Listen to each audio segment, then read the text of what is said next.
न त्वहं कामये राज्यं न स्वर्गं न पुनर्भवं कामये दुःखतप्तानां प्राणिनां आर्तिनाशनम्. Namaste.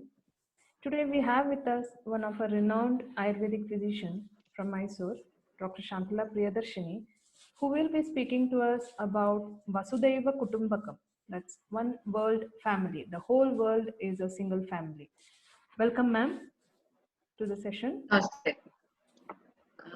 So Vasudhaiva Kutumbakam today, we have been hearing about it from quite a long time, but we would not have understood what it means until uh, today we started with Vasudhaiva Kutumbakam when we started the um, World Yoga Day.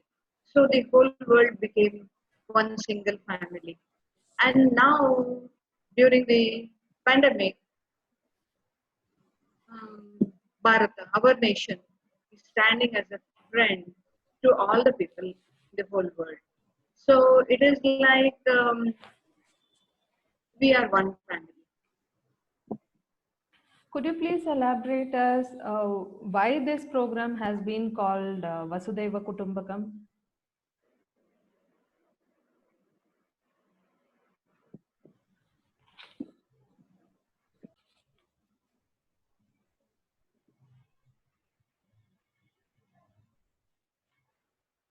Ma'am, could you please tell us why this program has been called Vasudhaiva Kutumbakam, or what is the intention behind naming this program Vasudhaiva Kutumbakam? Vasudhaiva Kutumbakam means a lot, but to put it in a nutshell, one world family. The whole world becomes one family. That is the main intention when we had this World Yoga Day. The whole world came to join to become one. So it was in hell, we all joined together. And again, now in the pandemic, India is leading and the whole world is joining. It has again become one family. So whether it is in Sukha or Dukkha, uh, India is slowly becoming a Vishwaguru. So this is when we need to see how we can help. Each person needs to find out what best they can give to others and make their life better. So shall we take the next slide? Yes, ma'am.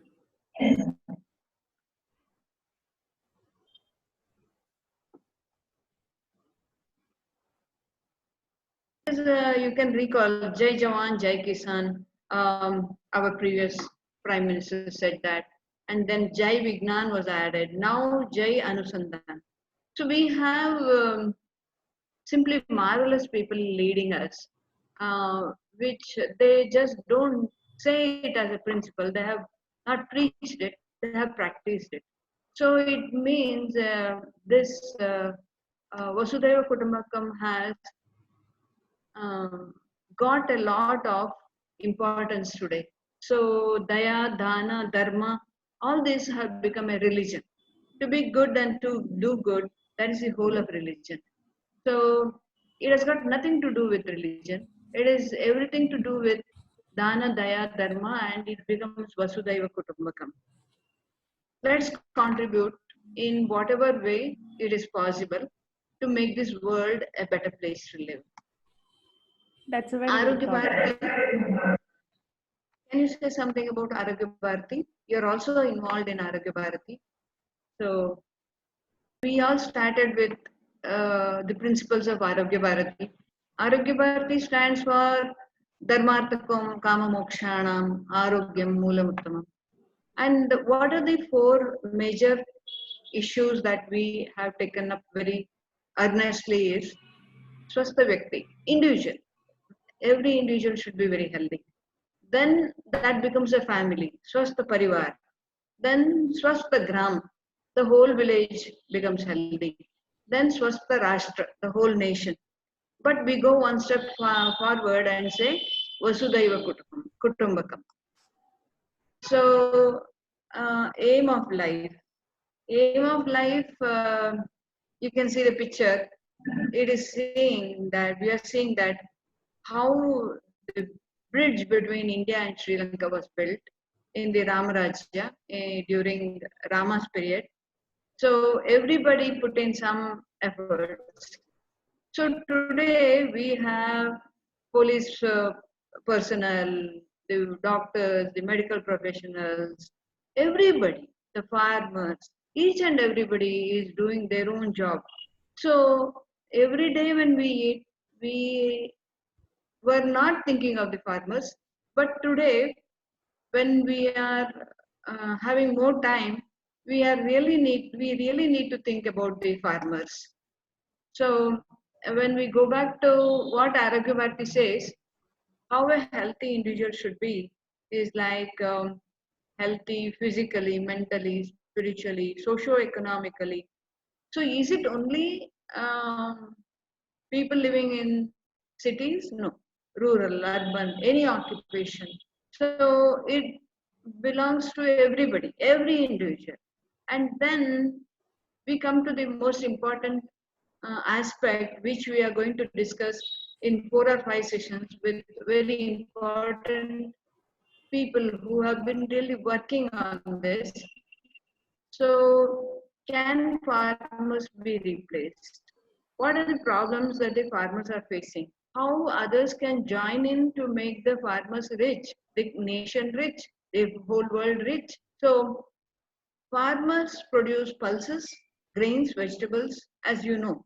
So, do they use artificial manuring and fertilizers? Can something be different? Is it will it be nourishing them? Will that help flourish us? So many things. So, what do you think? Can you see something which we can contribute to? Maybe, especially during this period of lockdown, when most of us are at home, most of them, we hardly go out anywhere. So we can contribute from our side into terrace gardening or whatever small place that we have. We could cultivate something so that we are self-sufficient. We need not We slowly depend. need to become self-sufficient. Yes, and also as Ayurvedic physicians, I think we could encourage more and more farmers to get into the herbal farming, so that now that Ayush is giving more and more inputs, or they are giving ideas so as to fight the COVID, the pandemic at present, we will be in need for more herbs in coming future, now that Ayurveda is getting popularized more and more across the countries. Once we prove that, or once we show that yes, we too can help during this period of crisis, I think we'll be in need of more and more herbs, so that if we can help farmers cultivate such herbs which will be useful to us, I think we can. It will be a mutual relationship, as well as they can help us and we can help them too. True, very true. What you say is very true. See, we have a neem tree. Um, every farmer, if they have 2 or 3 neem trees, that itself could be producing a lot of income to them. So they need to know how they could utilize this for herbs as medicinal herbs. The whole neem tree is a pharmacy. So they need to know how to cultivate it for and utilize it. So here is something which definitely you two should be speaking something about. This is moringa. Uh, Yes, I had my the herbarium, and the my UG thesis was on Moringa oleifera. Shigru. yes, I remember. I remember. Yes. See, this farmer and the grandson is collecting so much of moringa as vegetable. And here is something moringa is having a lot of business plans. It can be used um, in less than 30 days after cultivation. So this is where they have cultivated it in a different way. It can be used for cattle. It can be used as food. It is having a lot of benefits when used as food in nourishing expectant ladies, small kids, Rich in aged iron. people, Iron also. everyone.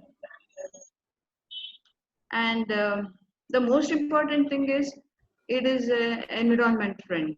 So biodiesel, lot of factories have opened in US to do biodiesel using moringa oil, ben oil it is called as. So a lot of people are doing that. Also, So one tree, it's told that the roots of this moringa has the capability to absorb toxins from soil. That's why they used to plant it near so that hmm, and also it's told that you should avoid consuming the leaves during rainy season, because rainy season there will hmm, be water flowing from all areas, and it will be more toxic. The leaves would be more toxic, so it's told you should not consume it during rainy season, but it has that ability to absorb the toxins from the soil. true, very true, very true. See, when we were small kids, every backyard had moringa trees, but now moringa trees are very less. So, if we can bring in moringa back to our farmyards, to our backyards, and start growing a lot of moringa, that would be very beneficial to the farmers, not just the farmers, to the environment also. Yes, So it is additional income. So they could have cattle as they usually have, hens, goats, sheep. Then sericulture. Can you say something about how sericulture will help the farmers?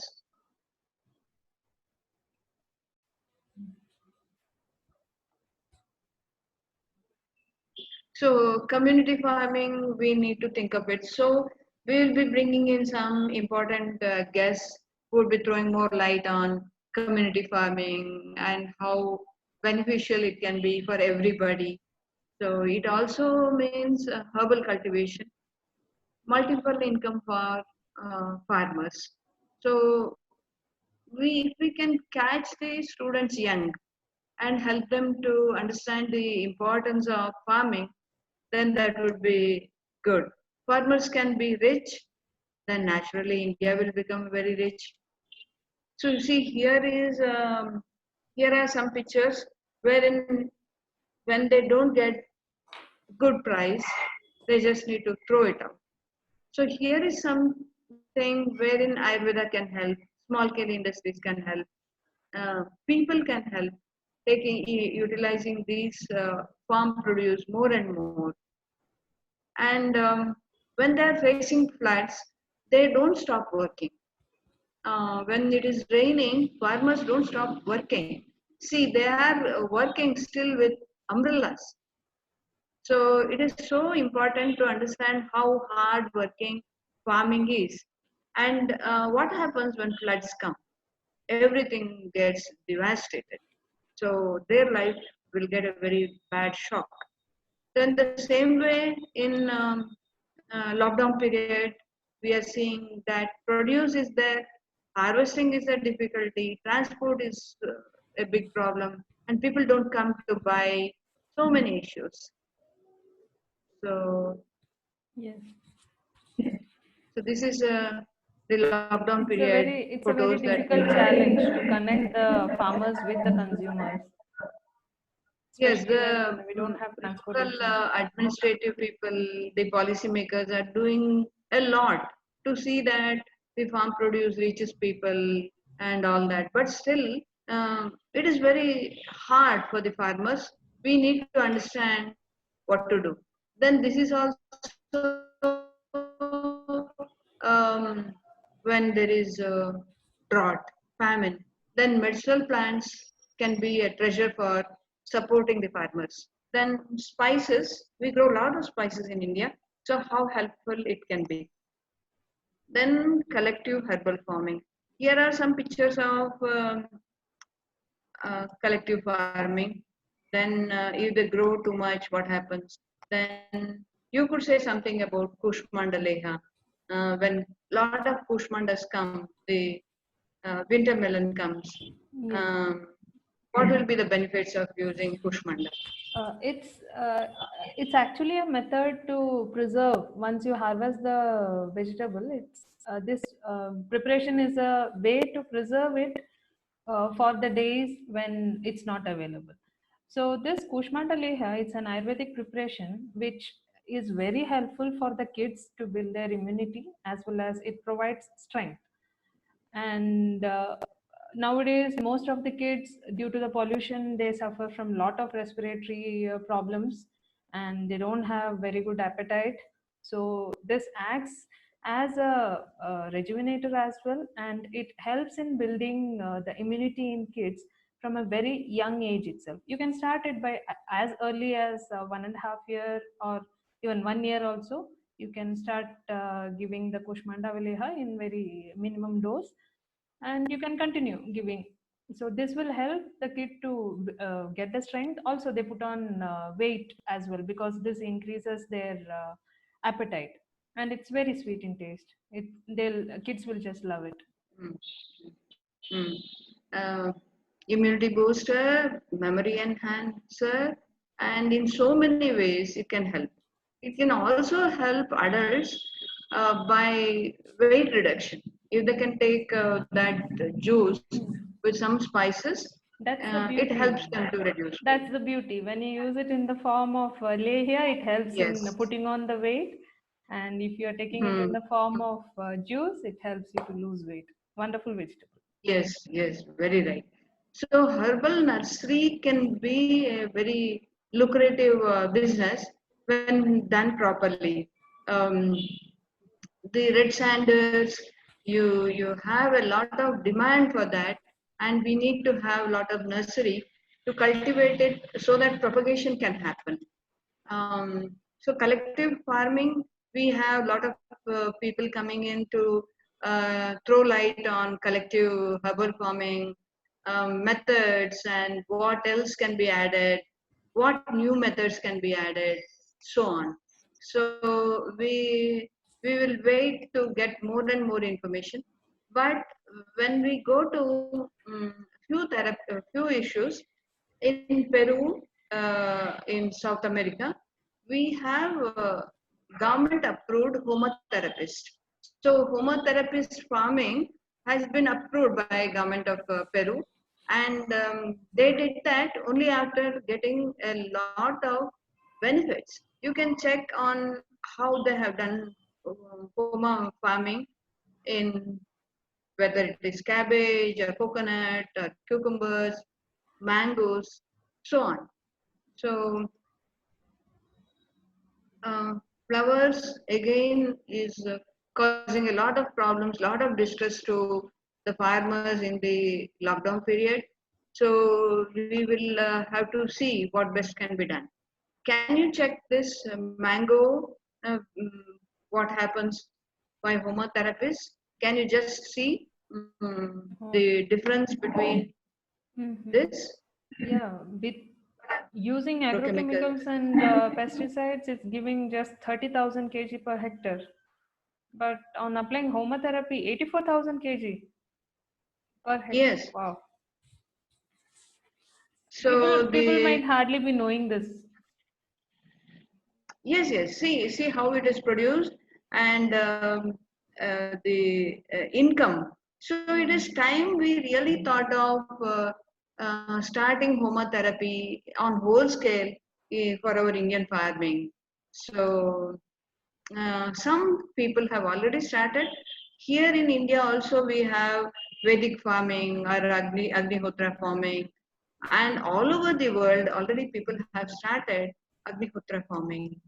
So when do they do it, ma'am? Is it before sowing the seeds, or every day, or is there any specific procedure for that homotherapy? How Yes, to yes. incorporate it? Morning, just during sun rays, and evening when sun comes down.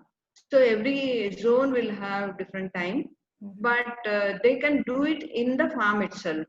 If you are doing terrace gardening, do it in your terrace. If you are doing for your family, do it inside your house. If you are going to do it for your farming, then you can see for how much acre, how much of homotherapy you should do. So all these have already been tested, and we really need to adopt that into our farms. So every day we need to So, do it. yeah, every day. Okay. Like it's like giving them food Watering. every day. Yes. Okay. Mhm. Huh. Hmm. So, can you go over and tell what could be the farmers' problems, what challenges we need to think of, all that? Yeah, in recent days, actually, climate change has been the first and foremost challenge, which we can.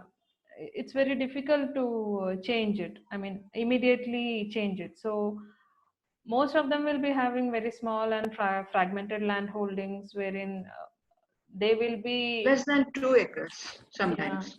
So they'll be cultivating one same type of crop for a Ah, long hmm, time, and with hmm. this climate change, they will find it difficult to change the crop. They won't be familiar with the methods that they need to use. Then we have procurement of seeds, or whom they should approach to get those things. Then availability of manures, fertilizers. There are research saying that you use more fertilizer, it will harm you it will affect you adversely. So they are still in a dilemma whether they should go for the health of the crop or health of the individual. If they don't use fertilizer, then they'll lose the crop. So We uh, will be having people who are on the field, who Mhm. are practically doing things to answer a lot of our questions. So we will be bringing in Sri Lakshmi Tattachar, who is doing Vedic farming, who has a lot of plants. We will be bringing in Sri Ramesh Kikeri. We'll be bringing in some pharma industries wherein we could be talking about buyback of herbs that is grown, so on. But we really need to think of Ayurveda farmers. What I mean by Ayurveda farmers is a lot of my students since some time do come and then tell me that they have farms, they have some farming land, but their parents don't know what crops could be grown and on that. So if they can have pollution-free wellness centers, growing their own food, herbal gardens, herb for export, that should be the focus for Ayurveda farmers, Ayurveda professionals, so that it becomes a war footing of planting trees. We need to make our environment much clean. So we should plan to have herbs for the schools, parks, railway tracks, wherever there is land. We need to have plants and trees, and that should be beneficial in many ways. So creating awareness, understanding why, where we should do it, that would be very helpful. So um, student farmers is something which Dr. Remita, I would like you to understand, because you're teaching and bringing up the next generation. So your generation should take the lead and start telling why students should have that in the syllabus, how they should understand cultivation is so difficult, so that they will never waste food. Wasting food should be first stopped, and they should understand how difficult the farmer's life will be. So, if students can start growing, that would be very good. Um, in the West, I told you that every youth will serve as a soldier, and in the same way, if we can do that in India, a soldier and a farmer, Mm. then people do really understand why Jai Jawan and Jai Kisan. So we need to understand that. Um, Yes. Do you think we can adopt all these inputs from IT, BT, Ayush sectors, forest department, all that to improve the farm Yes, produce? ma'am. Yes, ma'am. Definitely. Because there are many IT professionals who are turning back into farming, those who own their land. They're coming back, they're leaving their lucrative jobs, and they're getting back to their home, and they're enjoying. The most important part of the life is you enjoy what you do. So Yes. after years and years of working, getting paid, maybe they felt that there is nothing in money. It's all about enjoying and staying happy in your life. So More than I that, think they want to give yes. back to the society. So every individual needs to think. Hmm. And what we have been seeing today is people who have graduates who have done their agricultural degrees are just going away to different professions. So it Hmm. is known as agro brain drain. So Hmm. that should be stopped. If that has to be stopped, then they should understand the value of farming. They should see that it is lucrative. It should become entrepreneurship. It should be profitable to the Yes. self-sustainable. Then Hmm. it would be very good. The government has started a lot of support to the farmers, Hmm. but if uh, education, awareness, the uh, intelligent people, the knowledgeable people join farming, then it would be very good. Yes. So if a farmer is rich, then so is the nation. We really need to make our nation uh, developed, totally developed. It never develops totally. We are never satisfied. We need to have the best in the whole world. So a farmer becomes a magician because he produces money from mud. Hmm. So here, as a message to take back, the value of hard work can only be experienced. We may say the farmer's life is very hard. Farmer brings food. It is our duty to respect all these things. But only if you realize, if you experience it, then it becomes much meaningful. Hmm. So export can be a very good lucrative thing that should be um, explored much more. Then it becomes good. Yeah. So here we are going to bring in a few other experts who will throw light on, and all the questions that people have will be answered. Very nice, ma'am. Namaste. That's good. Namaste.